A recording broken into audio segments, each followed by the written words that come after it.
Importa el precio. Si estás muy parado en Bitcoin, importa. Pero creo que el precio literalmente es una consecuencia de lo que viene, con lo cual no tanto, para nada. Importa lo demás. Desde el aspecto maximalista, realmente no importa, porque sabes que hay un stock to flow, hay un límite, hay reglas en el protocolo que hacen que no te importa el precio porque sabes que siempre va a aumentar, porque sabes que es escaso, porque sabes que hay un halving, porque sabes que hay un recorte monetario, que si los mineros son los vendedores naturales del mercado y cada vez empiezan a ganar menos, pues obviamente va a haber más demanda del Bitcoin, ¿sí? Más locales lo van a empezar a usar. Muchas personas no se dan cuenta, pero Bitcoin tiene una adopción enorme. Para las transacciones día a día, por ejemplo, lo que se ve acá, que hay un montón de financieras, por ejemplo, que utilizan Bitcoin como remesa, realmente por eso no importa. O sea, es una unidad para transferir valor y ahí no te importa si va a valer 1.000, 10.000 o 100.000 dólares. Ahora, como reserva de valor, sí. Depende el enfoque y el uso que uno le dé a Bitcoin. Sí, importa el precio. Justamente es lo que hace que las personas lo conozcan a Bitcoin, justamente es el tema del precio.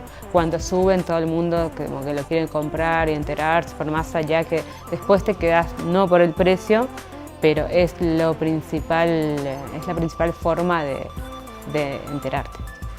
Para mí el precio funciona como una excelente campaña de marketing, donde se genera ese FOMO, la psicología de masas dice, me estoy perdiendo, entras, y eso genera, digamos, lo que yo llamo un poco el efecto de capas sedimentarias, donde obviamente hay gente que entra con un precio bajo y se queda y vende alto, hay gente que compra alto, se quema y se va, ¿no? Hay como un washing de estas capas, pero es lo que va a permitir que se vaya sumando más gente, porque el dinero, la codicia también mueve a las personas. Entonces, no creo que sea lo mejor, pero es algo necesario.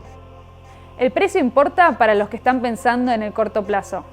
Como todo bitcoiner de bien, pensamos en el largo plazo y creemos que esta es una tecnología que llegó para quedarse.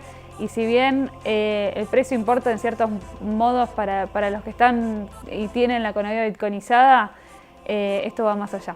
Así que el precio no importa. No tiene que ver con el precio, no tiene que ver con ganar dinero o con hacer alguna diferencia cuando entraste ni nada.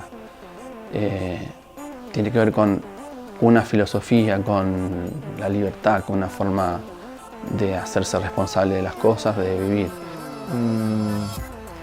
Sí, importa el precio, pero creo que de alguna manera uno entra en el momento que tiene que entrar y si realmente no se ve perjudicado por una caída abrupta o no tiene demasiadas ambiciones a corto plazo con respecto al crecimiento del valor de la moneda, no tendría por qué tener problemas. Realmente creo que es una de las grandes trabas que tiene la volatilidad de Bitcoin, pero si lo vamos a comparar con el peso, estamos como queremos. En realidad sí importa porque es una validación. O sea, el precio es, vos tenés un experimento y necesitas un resultado. Y el precio es un resultado. Ahora, el resultado es dinámico. O sea, nunca tenés un resultado que es totalmente fijo. Entonces, Bitcoin en Bitcoin, ¿no? Con lo cual, por eso importa, pero a la vez no importa. Importa porque valida y porque te permite probar qué es lo que pasó, pero por el otro lado no importa porque esto sigue siendo algo a largo plazo. O sea, no es algo a corto plazo donde podamos decir, bueno, el precio de hoy importa. Sí, hasta un punto. Por supuesto. El precio del Bitcoin es el símbolo de lo que está pasando con Bitcoin. Siempre importa el precio en un mercado financiero. Si es bullish, si es bearish, cuánto tiempo se mantiene al alza. El precio de un producto financiero transmite toda la información sobre ese producto. Pero bueno, van 12 años, o si querés 10 años, si querés 9 años de transacciones públicas en mercados, en exchanges. Y las veces en el pasado que han habido lo que se llama a veces burbujas financieras, donde cosas subían muchísimo de golpe, 2.000, 3.000, 5.000, 10.000%, 100.000%, y se caían, una vez que se caían, morían. Y acá Y el hecho de que haya subido, caído, la información que transmite es que esto está excelente. No bien, excelente.